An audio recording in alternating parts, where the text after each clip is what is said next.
All right, today's speaker is someone who's well known in our community. She's what don't you do for us, Rita? I mean, she's a speaker. She's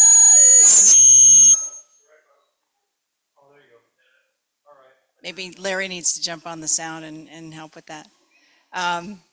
Anyway, she's studying to be a licensed Unity teacher. She had a distinguished career in her own right, and we always love it when she speaks for us. And today she's speaking on the mother principle. So let's give a warm welcome to Dr. Rita Conrad.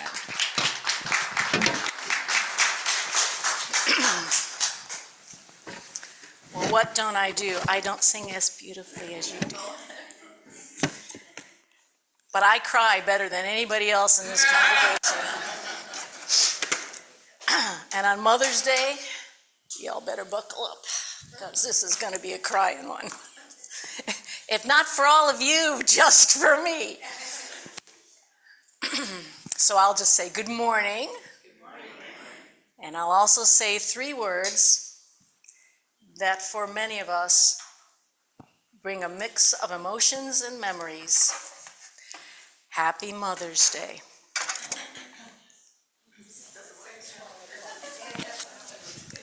It's just going to be an informal, flowing Sunday.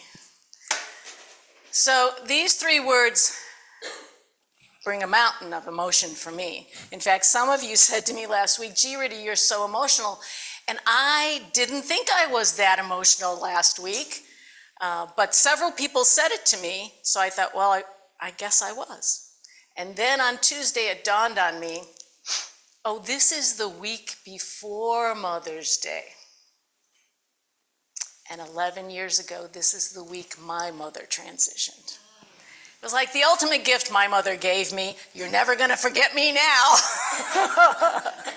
Every Mother's Day, you will remember me. But I have many memories. I remember the first Mother's Day after the time when I thought I'd been pregnant.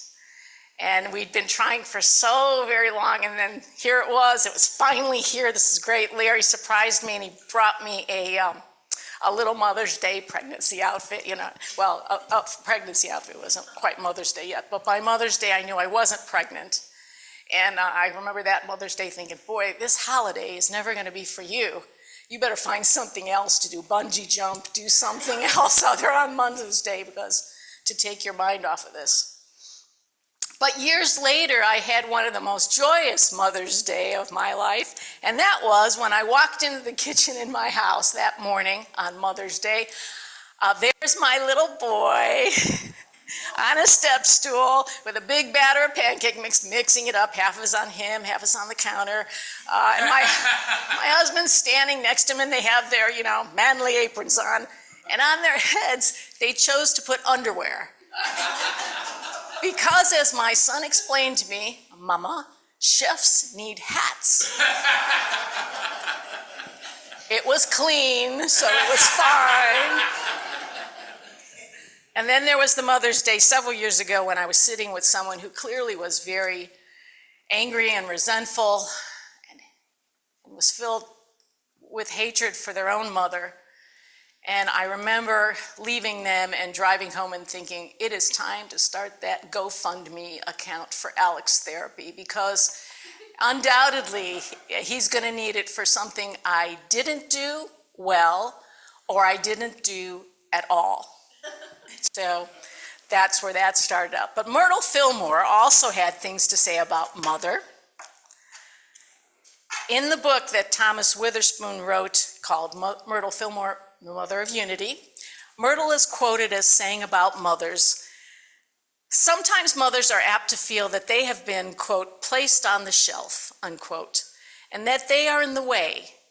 They begin to think habitually along these lines, and negative thoughts, together with disappointments, because of the seeming indifference of their cherished ones, undermine their health, peace of mind, and strength.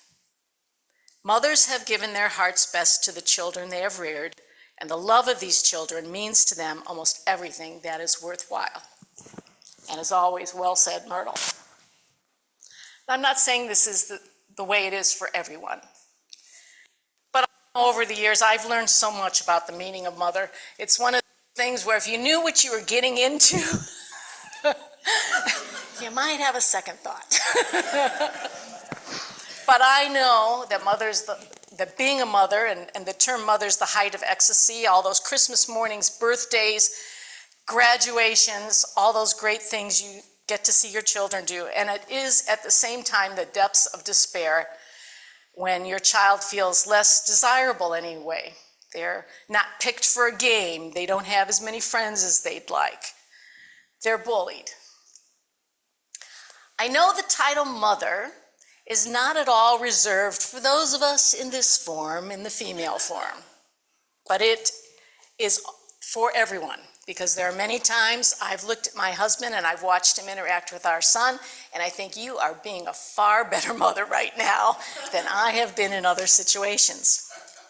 Mother is not just those who have brought a child forth from their own bodies, but it is those who also have birthed from their hearts through adoption. It's not just mothers of humans. All of us, many of us, have little fur babies. We have our fur babies, our feather babies, maybe some of us, our plant babies. And it's not just birth of what we might term living entities, but those who have birthed businesses, social movements, churches. I think it is an impossibly difficult role. The expectation society has put upon mother is a pedestal this high and about this wide. So we're never firmly planted on that pedestal. We're constantly balancing, and we fall off regularly. And in fact, I'm going to ask you right now to think of one word that means mother to you.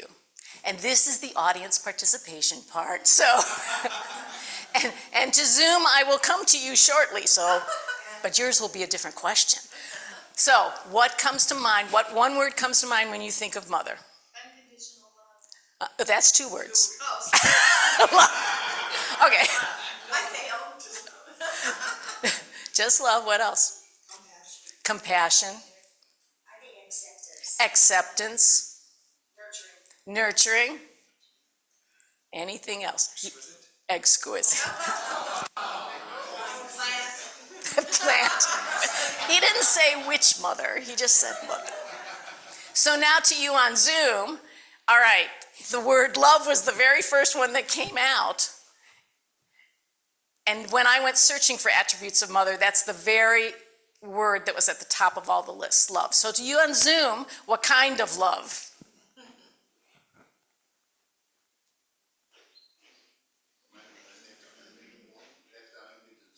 Yeah, please unmute yourself. You can yell it out, because I know you know it. In fact, you probably already heard the answer. Unequivocal. Pardon?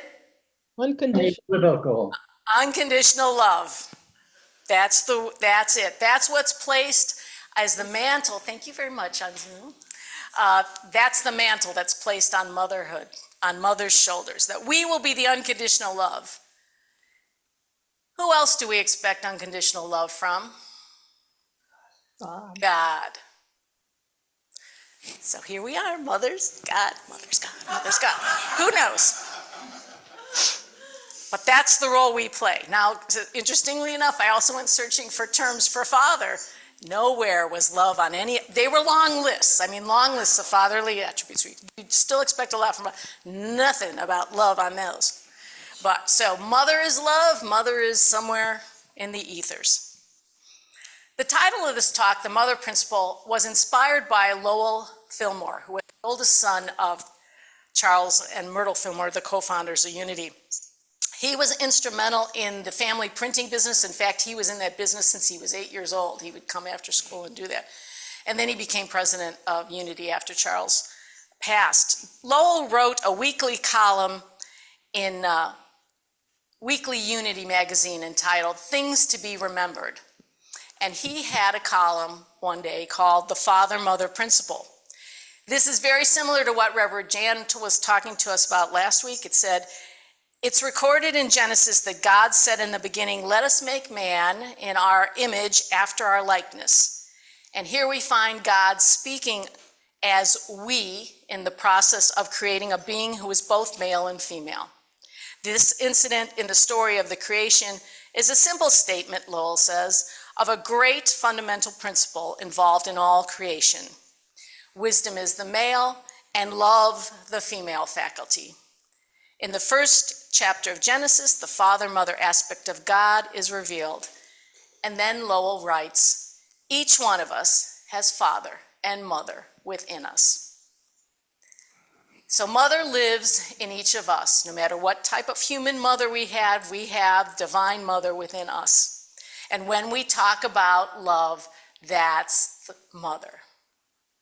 Today is a celebration of the love we have within, the love we are, but it's also holding an invitation to heal whatever is keeping us from that love.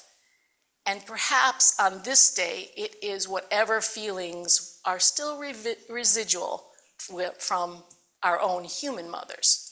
I mean, as much as I revered, loved, and adored my own mother, believe me, we had moments when I would fling those words, "You've ruined my life," at her. And one day she flung back, "Well, you ruined mine." And both of us kind of went, okay, we step back from the live grenades that are in the midst of us, and we, take a deep breath. But it was a good reminder that goes both ways.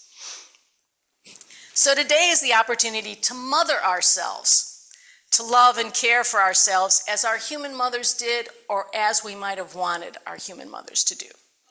So how do we do that? The first step is to know that we are lovable. And Alec, you'll remember this, I hope, from when you were little, and we were at Unity at Tallahassee. And Reverend Jean, there were a lot of adopted children in YOU. And in fact, the minister also had an adopted child who was about Alec's age, a little girl from the Ukraine. So she was very conscious of what it felt like to mother and the feelings of an adopted child. So she would call the kids up to the stage, and she'd say, I want you to know, every single one of you, I want you to know that you are lovable. And she said, and I want you to say this with me. I am lovable. I am lovable. You can say it. I am lovable. And soon all the kids are like popcorn, popping up and down, because kids can't sit still when they're yelling.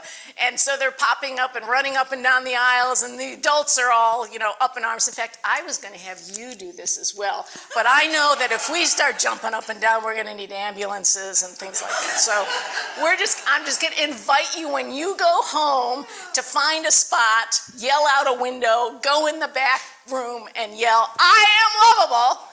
Because I've been doing it all week while I've been practicing this, and I feel pretty good. So, the second step is to ask yourself this. I have a little book called A Year of Self-Care, Daily Practices and Inspiration for Caring for Yourself by Dr. Zoe Shaw. And on May 8th, just a couple days ago, she wrote, ask yourself, what choices distract you from caring for yourself? Remember that it's not the people you love in your life that keep you from caring for yourself. Rather, it's the behaviors you choose that take precedence over your own health. How can you adjust, let go of, elicit help for, or change those behaviors to make more space for you? Don't accept I can't as an answer. Think about it today and take comfort knowing that you deserve an answer. So, remember, what choices distract you from caring for yourself? And once you've gotten past that, then we can jump to the fun things. What do you do for self-care? And I have another little book called Energy Sparks by Dr. Nancy Little. And here's just 3 little ideas. Some of them I know you're already doing because we've mentioned them before, but you know how we are. It's nice to repeat the things we've heard. The first is to lose yourself in creativity. When you allow your inner artist to communicate with you Expect to receive a flood of inspiration and a respite from stress. Another idea is to nurture yourself in nature, whether you go to the beach or the mountains or gaze out the window at your garden, at the trees, the flowers, and the birds. This gives the mind a chance to rest. And the last one I really love is give yourself the gift of going with the flow today. Make spur-of-the-moment choices about what you do, where you go, and how the day unfolds. This activates creativity and fuels flexibility. Go have fun. Schedule a plan for yourself where you have no commitments to others. And that's a goal I've really got. Another act of self-care that we often don't think of as self-care, and that is forgiveness. Of our human mothers, of ourselves as mothers. Remember that you're forgiving your mothers for you. Because not letting go of any childhood trauma pulls you forward into adulthood and keeps us stuck in that pain. We keep reliving it. We keep thinking, oh, if our mothers didn't like us in that situation, gee, maybe we're not all that lovable. This takes time, and in many cases, some cases, it takes outside help as well, as it can't be done alone. But it's greatly needed to make sure our journey forward is a positive one. And the last activity that I'd suggest to you to engage in self-care is to ask for prayer. And we have so many resources within Unity. We have Silent Unity, we have the wonderful prayer chaplains who are here throughout the week, not only here, but online, the Power of 8, the Wednesday morning prayer circle, asking for prayer. So often many of us think, well, I've got this. I can pray, I've got it. But it amplifies your prayer when you're praying with others, I have found. So on this day, let us heal, let us love. And in closing, I'm going to share with you this prayer that one might entitle Our Mother, in juxtaposition to the Our Father, the Lord's Prayer that some of us learned in our earlier lives. And this is from Embracing the Feminine Nature of the Divine by Dr. Tony Bohm. Feminine nature of the divine who art within me and within each living creature. I celebrate your numerous expressions, names, and faces. Your wisdom flows, your love streams forth. As your grace is revealed to me, unfolding from the depths within me, you provide me each day with all I need. You remind me of my potential. Your forgiving ways urge me to let go of the strands of false beliefs that I have held about myself and others. You support me in knowing my true worth and my inner power. Your fierceness, courage, and loyalty underpins my every act. Thou art my dwelling place. Yours is the wisdom to know, the power to do, the love to express, and the joy from which I celebrate. Now and forevermore, this is true. So this week, join me in inviting the energy of Divine Mother to embrace you and be known to you at the core of your being. Hear her whisper, you are wondrous. You are lovable. And now, I hope the words that I'm going to say again have a new meaning for you. Happy Mother's Day to the mother within each of you. And so it is.